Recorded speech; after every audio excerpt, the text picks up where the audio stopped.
What's cracking, y'all? It's your boy Junior Mafia coming back to you with another video. So we're gonna check out some WrestleMania news, breaking news, R-Truth being released from WWE, WWE wrestlers shocked, and more to come. So I got word about R-Truth being released through my group chat, and I thought it was like a joke in my opinion, because we know R-Truth and you know how he jokes a lot, you know, on social media, even in WWE. But it looks like it's a serious matter, and I just want to know why. Because somebody like R-Truth, who's a national treasure, who I always say a lot, and a superstar you love to be around so much because he's all about good vibes, positive energy, you name it. So for shit like this to happen, and you know, wanting us to get to the bottom of it, I definitely want to see what is going on now, because it confirmed, we can pretty much say his last match was with JC Mateo, and previous from that one it was against John Cena at Saturday main event. So I'm looking forward to see what's happening right now, and not gonna waste any time. I appreciate your love and support, and let's get right into it, man. What is going on, guys? It is WrestleMania here, back with some more news. Join us now as we look at the wildest news stories and rumors you need to know, including breaking news as R-Truth has been released by WWE, Ric Flair facing major backlash from fans, do Mercedes Moné and Zelina Vega have heat, a WWE running too many shows, who's really behind the WWE AEW war, is Gunther making a huge change, Carlito wins a title, and much more. Be sure to subscribe and hit that notification bell for daily wrestling videos, and follow us on Facebook for exclusive lists. Also check out our new videos on WrestleMania XL. Yeah, make sure y'all now follow let's hit the intro and WrestleMania. get straight into our first story.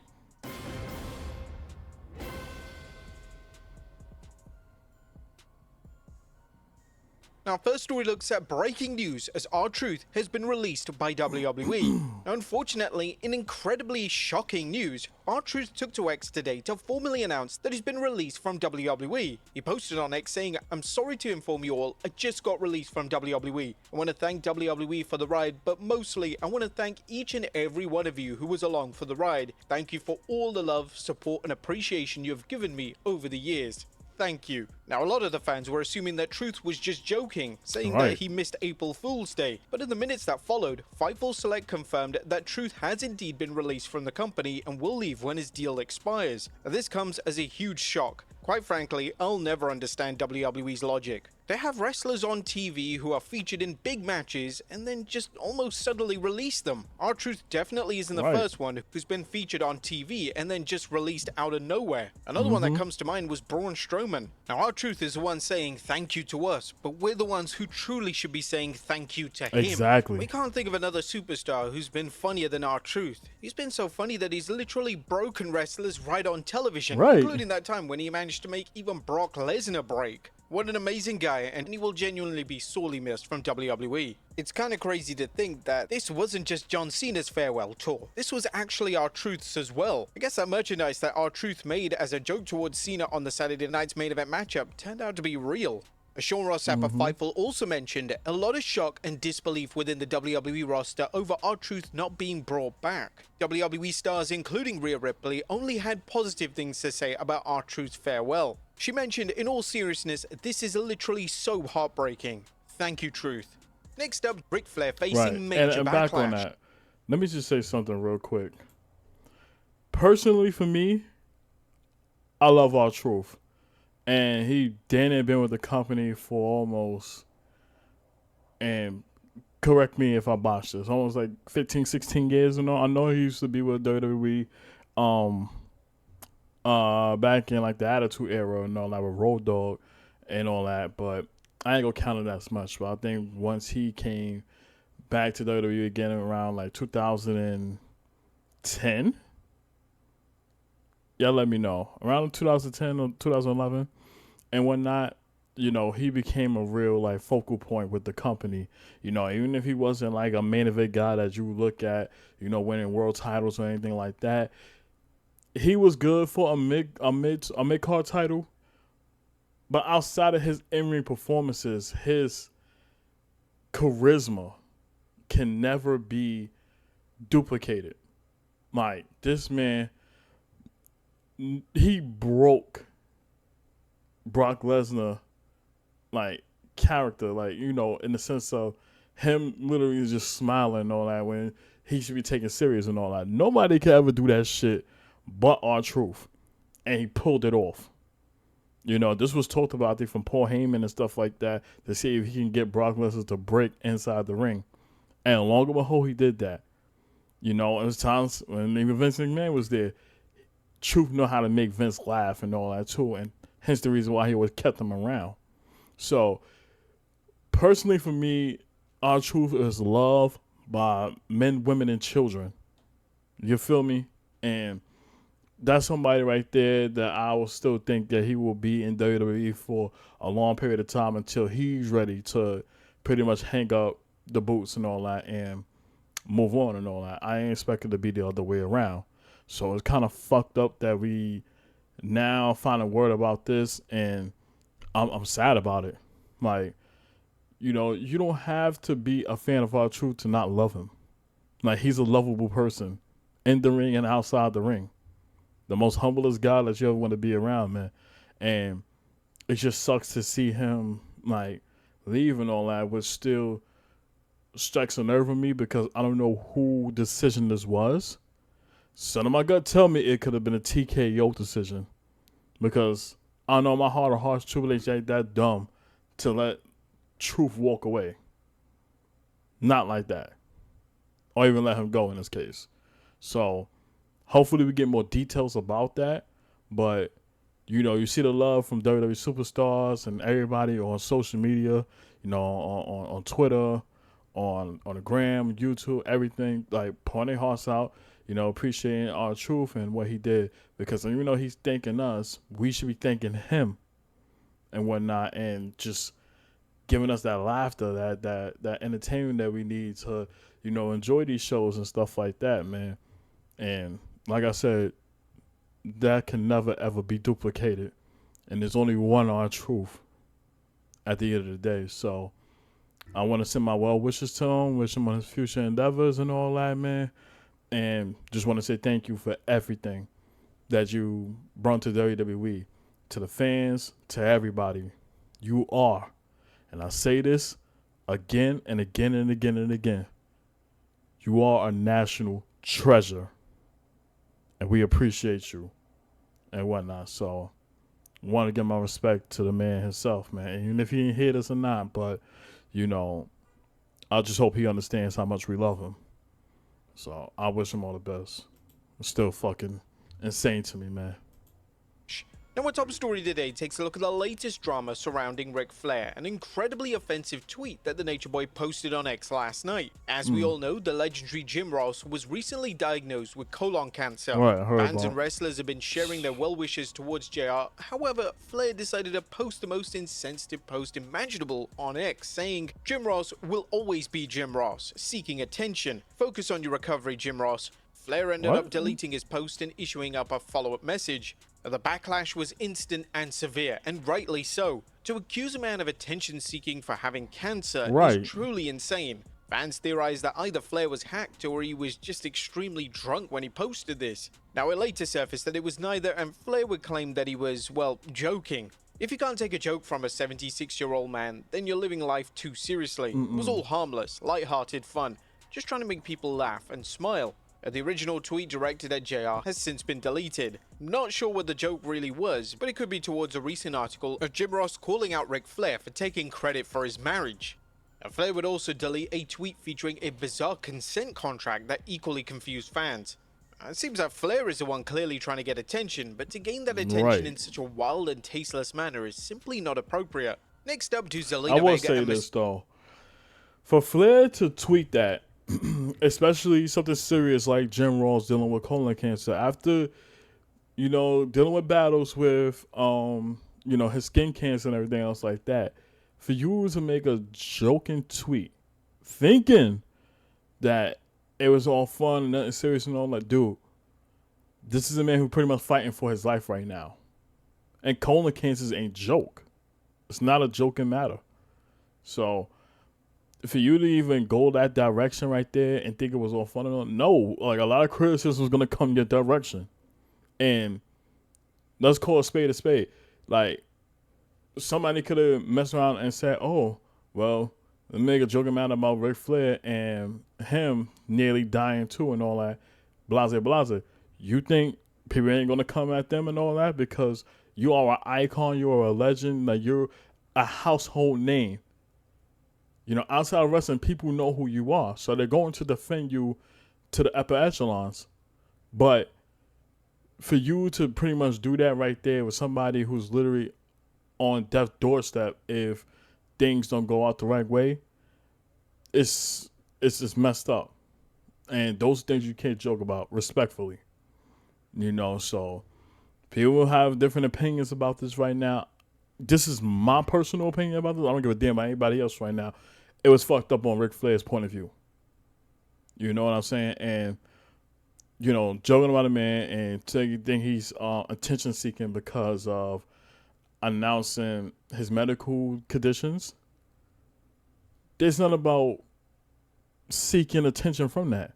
It's letting people know who cares about him, who loves him, wanting him, like he's pretty much updating us about his medical conditions and what he's doing to potentially get better and send him prayers and all that. That's no attention seeking. You know what I mean? So I think it's just crazy, and you know, hopefully Ric Flair, you know, do apologize and all that because Jim Ross is everyone. You know, he don't really care about that much right now, but that's how it's supposed to be, you know, given in a sense of don't joke around. Don't joke around with this.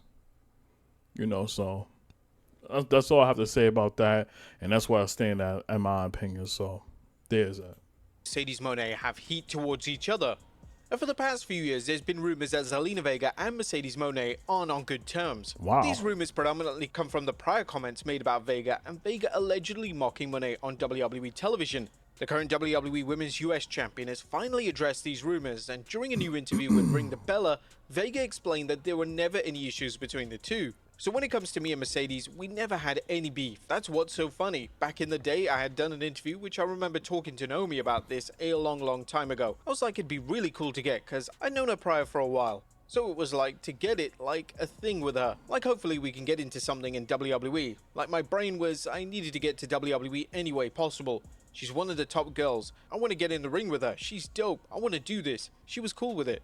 Vega would add that Moné trains with her cousin, which according to her is a clear sign that she has no animosity towards her. But no, none of us have ever had any beef. It's so funny to me. I'm the common denominator between all of the beef, apparently. I'm just like, well, she trains with my cousin. Like what? Like they're trying to find any little thing. Like if I genuinely hated somebody, do you think I'd be cool with that? Now, hopefully these latest comments deter the rumors that the two have any genuine heat against each other. Next up, are WWE running too many shows? Since WrestleMania 41, there's been extensive criticism directed towards WWE for having too many shows. Between traditional PLEs and Saturday Night's Main Event, there is literally a show every 2 weeks. Right. This means that nothing is getting a chance to breathe, and key events such as Money in the Bank are being forced to be built up on 2 episodes of Raw and SmackDown. But it's not just the fans who are calling WWE out, as Meltzer stated that everything in WWE is just starting to feel the same. Speaking on a recent Wrestling Observer Radio, Meltzer stated, "They're running so many big shows now that everything's starting to feel the same. Like Backlash in France looked amazing, the crowd was insane, the presentation was top tier, but when you actually watched it, it didn't feel like anything really happened that mattered long term. It looked cool, but it was inconsequential. And then you got Worlds Collide coming up, which is used to be treated as this sort of special crossover event. Now it just feels like filler between Backlash and Money in the Bank. It's hard to make every show feel like a must-watch when there's one every 2 or 3 weeks." I managed to sum up the feelings of fans by stating that the stakes of the event aren't landing because there's another event just around the corner. WWE is doing a great job making everything look big, but not everything feels big. That's the risk when you oversaturate the calendar with events. The stakes don't land because there's always another one right round the corner. Unfortunately, WWE aren't set to scale back their shows anytime soon. The The summer months are extremely stacked, and over one weekend in July, they're set to broadcast multiple events with 2 of them taking place on one day. It's unknown why Wow. exactly WWE are insisting on doing so many events so close together. Interesting, later in the year, the calendar is looking rather sparse. After July Saturday night's main event special, there is just one contracted special left. This final special is rumored to take place in Boston in December and will reportedly feature the final match at WWE legend John Cena. Next up, who's really Yes, behind and the WWE? about that, I want to say now because I touched on this in my previous videos and whatnot, but WWE got to stop cramming every PLE within 2 weeks and all that. Because ever since WrestleMania this year, we literally had back-to-back PLEs with no type of space whatsoever to build feuds up. You're basically relying on previous feuds you have now, running it back again, and no type of build up whatsoever to have everything come off fresh and, basically preparing for different PLEs to do something. It's always either being rematches with different stipulations or something that's like a match that could technically be on Raw and SmackDown and move forward. Case in point, I bring up, with the triple threat TLC match that happened on the SmackDown after WrestleMania. I feel like that person that could have been put on WrestleMania instead of the tag team match with the New Day and the War Raiders, because you saw how much they performed and all that, So, it's those type of things and all that. But to stay on topic with the PLEs and all that being cramped up together, you have to find space within a year to say, okay, the major PLEs that we're gonna do, put 4 to 3 weeks, to build up certain feuds from Raw, SmackDown, all of that stuff. And I just feel like when you have everything jammed up, you don't have that much time to really have certain matches be serious, because with no build up in between those PLEs, it's pretty much like a filler. And not a lot of people are going to care about it so much. So I always say they got to do a better job on spacing out PLEs. If they want us to care that much, if they want us to really, sink our teeth into certain matches, you have to build something up. You got to tell stories that's going to get the fans engaged into it. Because if you don't do that right now, guess what? We're not going to give a shit about it. And there's going to be a match down the drain right now that could have been an opportunity for somebody to get that push. You know what I mean? So you have to really think in a sense of, if you want to make a superstar and whatnot, and you want us to take them serious, let us observe a story that y'all have unfold, and that could potentially lead to a match that, okay, people are going to be invested in. That people are going to say, okay, let's see how this is going to go down. But it can't happen if you only have 2 weeks to build.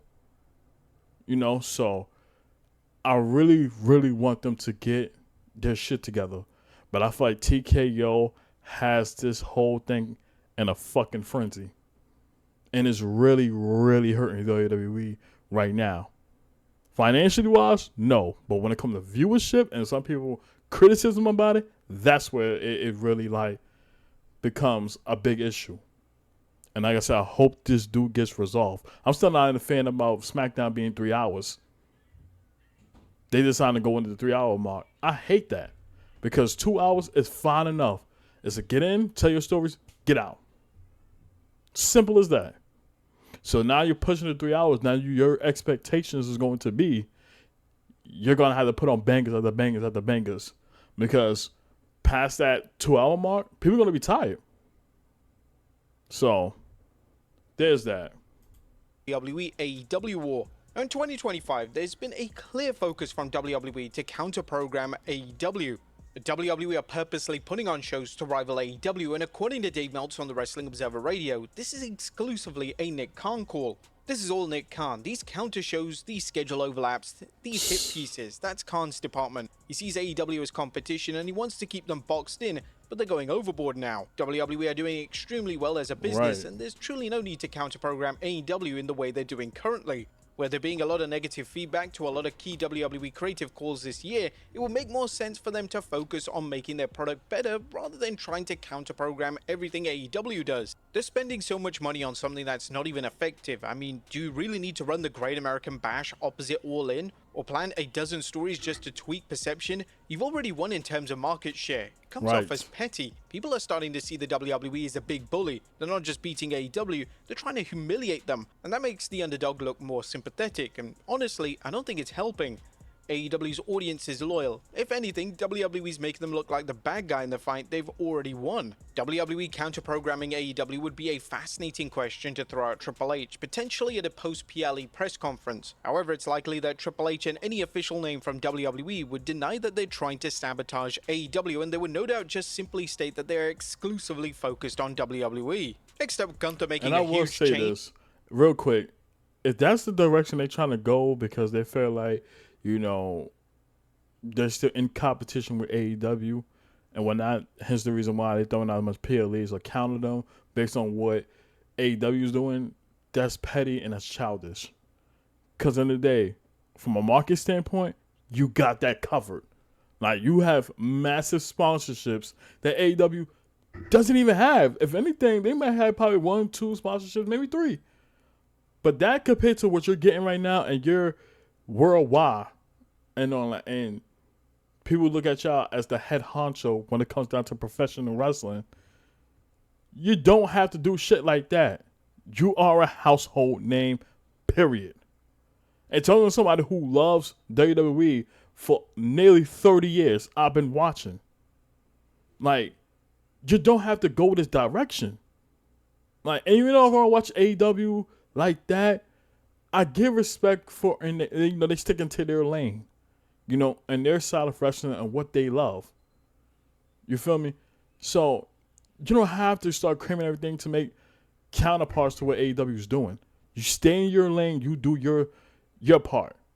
That's it. You don't have to go and look at the competition and say, okay, we got to counter this, we got to counter that. We got to be that face of professional wrestling in every aspect. You don't have to do that, man. Because the more and more that continues on, you're going to lose fans. It's already happening right now with the massive ticket prices that you have in every fucking event, whether it's Raw, SmackDown, or even PLEs that's not Royal Rumble, WrestleMania, SummerSlam, or even Survivor Series. Y'all ripping us off by the fuckload. And if this continues, like I said previously, this is going to end bad. So you have to stay in your lane and make this enjoyable for the fans' standpoint, and don't try to look at everything as a competition. You already is the head honcho and all of that. Just stay in your lane and do what you do best, and just focus on the fans who loves the product. That's it. Make it presentable for people like us that can come there whenever they come to our home state and have a good time without having to drop so much on a ticket that pretty much is our rent money or our annual money that we make within a year. Like, bring it down a bit for the real fans so we can enjoy what y'all produce to us. Could former world champion Gunther be teasing a character change? This weekend, Gunther decided to wipe out all of his posts on X from the past 3 years. The posts on his accounts now begin from 2022, and what does that really mean exactly? It could be a possible sign that Gunther is going to address on TV that he needs to go back to how he was in 2022. That was when he was Intercontinental Champion and was virtually untouchable in the ring. Gunther is set to face Jey Uso for the world title. That was on the Raw dominant following Money in the Gunther we Bank, knew. and it's been heavily rumored that this match is going to be used to set up a showdown between Gunther and WWE Hall of Famer Goldberg. Next up, a I'm WWE here star for it. wins gold. A Judgment Day member Carlito is now a title holder outside the WWE. Last night, at World Wrestling Council Summer Madness event, Carlito took on Ray Gonzalez and successfully won the WWC Puerto Rico title. The former US and Intercontinental Champion is now the 4th member of the Judgment Day to currently hold gold as he joins Dominic Mysterio, Liv Morgan, and Raquel Rodriguez. That's what's up. The idea of a contracted WWE wrestler competing for another title in a different promotion is only possible due to TKO. In the old era of WWE, Vince would have never allowed something like this to occur, but That is thankfully true. TKO have realized that That's allowing true. talent to explore opportunities like this is only going to boost talent morale. And finally, backstage confusion doubt. over WWE PLE. Our final story today takes a look at the backstage reaction to the announcement of the return of the Evolution PLE. After months of speculation, WWE have finally announced that Evolution will be returning in July. However, the backstage reaction is one of surprise. Fightful Select is reporting that the majority of WWE's female talent only learned about the return of the event when the news went public. A select group of top-tier stars and one legendary name were made aware ahead of time, with that same name potentially set to feature on the card in some capacity. Additionally, Fightful Select are reporting that the internal reaction has been mixed. The reaction internally was actually mixed. There was some on the roster who understand what the show means, but took exception with the curtain call element of the first show, noting that it wasn't something WWE would have had men on the roster do. Another said that if the show underperforms against a Beyonce concert next door and the hotel prices likely increased, it'll be used as a catalyst to justify not doing it again. According to Fightful Select, one veteran in the locker room is excited for the show and is hopeful that many of the underutilized women get a chance to shine. One veteran expressed their excitement and said hopefully many of the women that don't get used often get an opportunity to shine. They also said that they're hoping that legends can be integrated with the newer talent to help build things. The talent specified WWE has to help build it for it to be a success. That's incredibly interesting that WWE kept the event under wraps for months. Talent including Charlotte Flair in a recent media interview seemed to have no idea if the event was returning, so even some of the main eventers were completely oblivious as to what was occurring. But there you have it, folks. The wildest news stories and rumors you need to know. In my opinion, right now, I will say this: that's WWE's at fault with that one. I feel like for your women's roster, no matter if it's Raw, SmackDown, NXT, WWE Evolve, don't matter. At least majority of women should be noticed about this, so y'all can start prepping and preparing for this PLE, because I believe it can work. I truly believe that. But it always comes down to using these weeks to build up. So now that it's confirmed and all that, you take these weeks starting now. Now that we pretty much almost confirmed to who's going to be in the men's and women's Money in the Bank ladder match. Now you take who's not in it, build up the feuds from there, or you may have some interactions throughout the Money in the Bank match, either from the women's standpoint, that could potentially lead up to matches for WWE Evolution. So it's all about how you handle those things and knowing how to navigate introducing new superstars in, because I really want them to really get that shine, because we may see some potential in them that you can put your eyes on and say, okay, this is going to be our future world champion. Either they're holding the mid-card title or a world title, either tag team titles. Bottom line, if they're given a shot on a PLE like Evolution right there, that will work wonders for everybody. And now you're introducing the legends into it too, who can help out the new talents and all that. It sparks up, some new blood that you could put on Raw and SmackDown on. And now, as I'm hearing that Mariah May is on WWE, some saying that she was on Evolve and whatnot. I don't know. Y'all let me know in the comments down below. But if so, y'all can start putting some attention on her, because y'all know what she's capable of when she was in AEW. I've seen some matches with her with Timeless Toni Storm, and she was phenomenal. So there's that, and I'm really looking forward to what they're gonna do these next up and coming months and whatnot. I just feel like, again, between the PLEs being so close up with each other and no time to build up, the SmackDown being 3 hours and all that, They better put this into good use and really put out something that we can really sink our teeth into and enjoy. Because if none of that happens, it's the same repetitive shit all over again, fans are going to lose interest. So there's that. But comment down below. Let me know what's your takeaway from these wrestling news from WrestleMania and all that. I definitely want to hear y'all y'all point of views in the comments down below. And most importantly, make sure y'all hit that like button. Make sure you hit that subscribe button. Click the notification bell so you get notified every time I drop content right here on this channel. But I appreciate your love and support. Road to 200 subscribers. Continue to keep God first. Trust the process of anything that you do in life. Your time will come. And I'm going to catch you on the next video. Peace.